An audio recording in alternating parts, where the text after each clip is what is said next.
Hi, this is Tisch Aitken, and this is your weekly report. It is Tuesday, November 12th, 2024. This is a very intense week, I have to say. It's very intense. We have Saturn, which is the planet of karma and responsibility and restrictions, stationing direct in Pisces on Friday, November 15th. With any outer planet, we feel the energy 5 days before and 5 days after. And again, the key words with Saturn can feel restricted, can feel held back or stuck or pressured. And this is actually, in a sense, a good thing because Saturn's stationing direct, not that you feel pressured or stressed out, but it is good that it's going direct.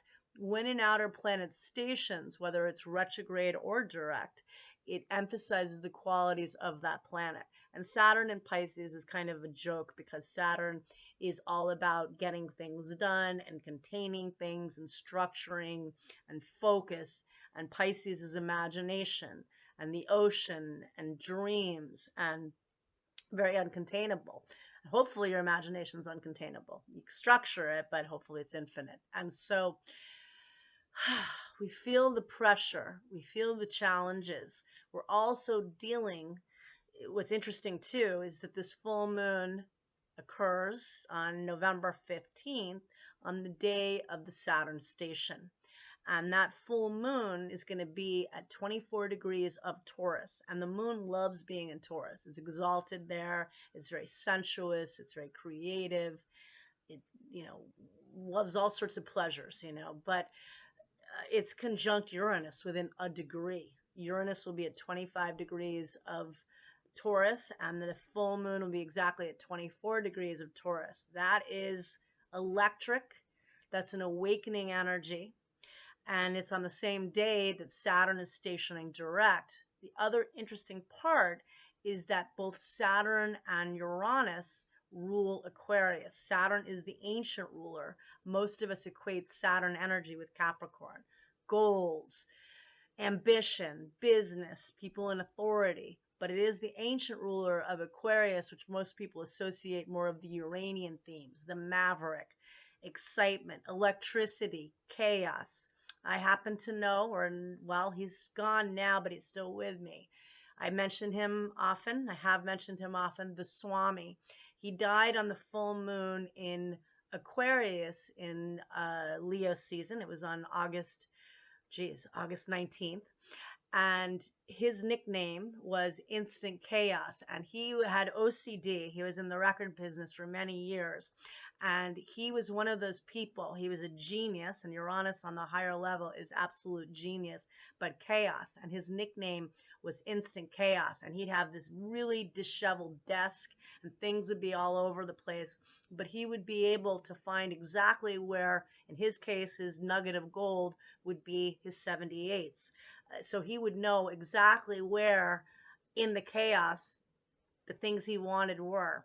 For all of us, that may be a very difficult thing. We can't all be instant chaos like the Swami was. But it's an energy where maybe there can be nuggets of gold in this very challenging time if we try to look at it that way. Because, how do I say this? Uranus is the planet of freedom.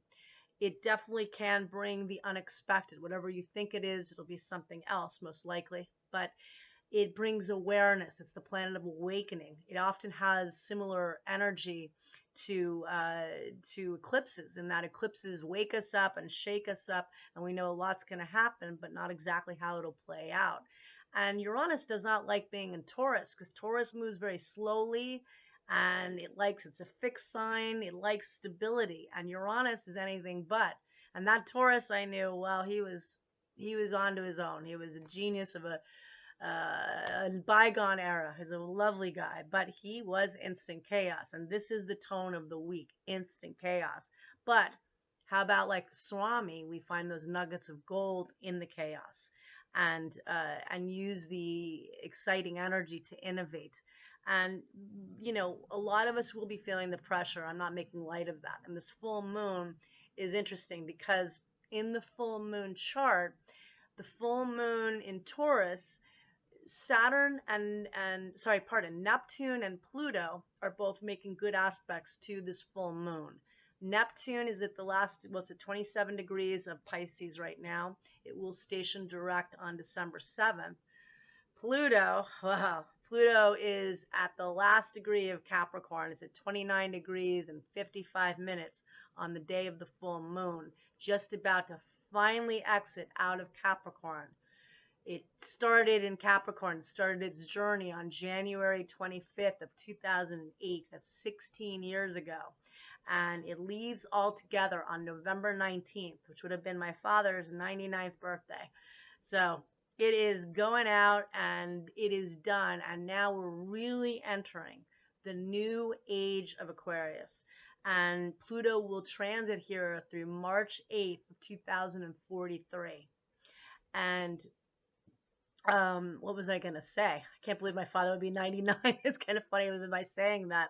He used to make a joke, who the hell wants to live to be 99? Then he'd say, ask the guy who's 98. Well, people age differently then, and a lot of people live very well now into older age. So, but the idea is with this, that there's gonna be a lot of chaos. There's gonna be a sense of pressure. There will be some turning points. There might be some major endings, blow ups, but also there could be opportunities out of the blue. This is a time of endings without a question, because Pluto is saying goodbye to a 16-year story and it's entering a new sign. And Capricorn represents the old and Aquarius represents the new. And it's going to transit there obviously now for another 19 years. That's a big deal. And it already, dipped into Aquarius last year from March to July, and then again it was here for a while this year. Now it's coming back. I ain't going away, okay, for a long time. And so the idea in this is that this is going to be a big full moon. We are feeling Pluto really strongly. Pluto already had an opposition to Mars while they both were in Capricorn and Cancer. Mars will retrograde in early December, on December 6th. It's now in the sign of Leo. It will initially retrograde in the sign of Leo, then it returns to the sign of Cancer on January 6th, and it stations direct on February 23rd. Well, we're in Scorpio season. Those are both the rulers of Scorpio, but Mars and Pluto are going to oppose each other 3 times. Already had one round. That was the day North Korea was trying missiles out, to see how that goes. And then the second time is going to be January 3rd. And the third and final time will be April 26th. These are growing pains to the new age of Aquarius. We're giving birth to a new time, to a new energy, to a whole new society, and we're rebirthing ourselves. But there are painful growing pains in this. There are shedding layers, like Scorpio season. The leaves are falling now. Where I am, they are no longer those vibrant colors. They really weren't with the drought this year, but they were quite beautiful still. This is my favorite time of year, but not quite as it normally is. And we are shedding layers, and we are all feeling a lot of emotional intensity. This is the most intense Scorpio season I've been in for a while.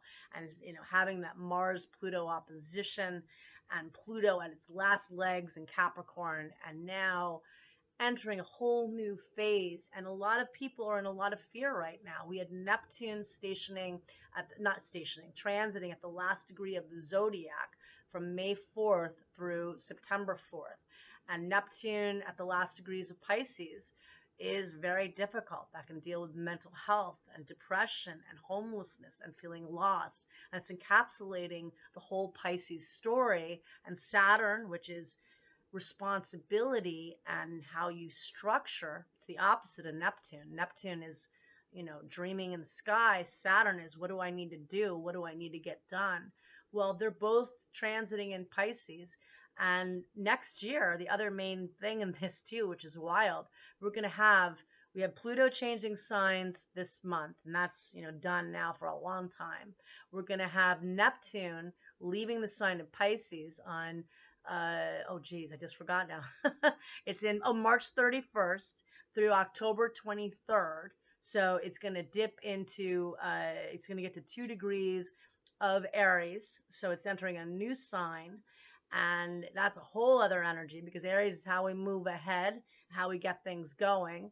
We're going to have Saturn, the planet of structure and responsibility, entering Aries from May 25th through September 2nd.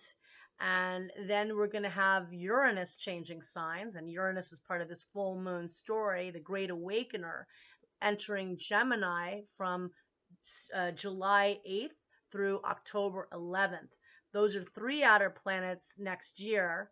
The 4th happens this month, and then of course Jupiter changes signs because it does it every year, and Jupiter will enter Cancer on June 9th, where it happens to be exalted. But we have 3 outer planets entering masculine signs. Fire and air are masculine signs. And we even have Jupiter entering a feminine sign when it enters Cancer, where it is exalted and abundant and fertile. But there is so much happening, and I couldn't get myself together to even think of what I was going to say today, and I'm going to dive in more into the full moon on Friday. But I have been feeling, I will say, over the summer, because I am dealing with a Neptune transit, I'm dealing with a Pluto transit and a Neptune. I was feeling very Neptunian, lost at sea. And in the last couple of weeks, I'm feeling an urge from Pluto. Pluto is on my Mars. Pluto, Mars. I'm going to listen to Bruno Mars and get things done. And that's what I feel like. And for all of you that feel lost right now, that feel scared and feel just, what am I going to do? Well, try to reflect on what, some of us are older than others and younger than others. What have the last 16 years been for you? Some of you were very young during it. Some of it remember very clearly what was happening. But the idea is that, it's mastering this cycle before it leaves. You may not have planets in Capricorn, but where is Capricorn in your chart? That is where Pluto is changing signs, where you're experiencing a renewal, a rebirth, but also a letting go. And, having 3 outer planets changing signs next year is a big deal. And if you include Pluto, because it's now the very end of this year, big, big deal. And in a whole new sign and a new chapter with Pluto and Aquarius.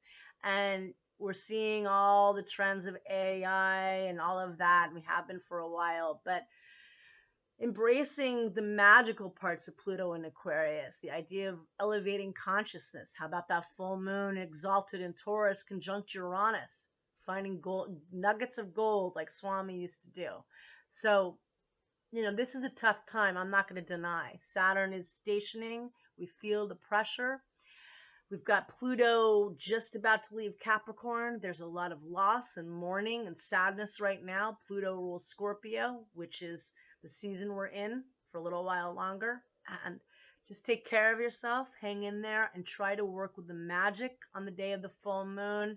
If you're feeling a lot of emotional intensity, which most of us are, purge, release, let go on the 15th. Do some kind of a ritual. There's a great book called Moonology by Yasmin Boland, and that has a lot of good new moon and full moon rituals. You probably can find some things online, or definitely order the book, even better. But hang in there, and it's a big month ahead. And also Mercury retrogrades on November 25th. So that's the other thing I forgot to say. We have a T-square in the sky. Mercury is in Sag, where it's in its detriment. And right now it is squaring Jupiter. Let's see. It's opposing Jupiter.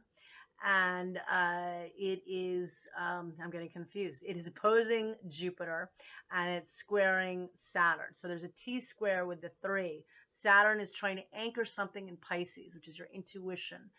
Listening to your inner voice, but you might not trust what you're dealing with.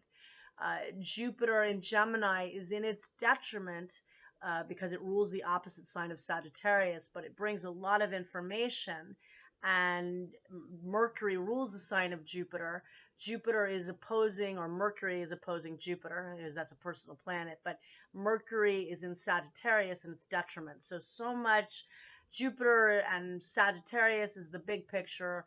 Gemini is more of the details and the facts, but this is bringing a lot of ideas, a lot of information pouring through. But don't forget Saturn and Pisces. Structuring through listening to yourself and working more with your intuition, having faith in something, believing in magic in some way. We need to have dreams and magic. And this is my take on it for now, and I wish you a lot of luck. All right, thank you.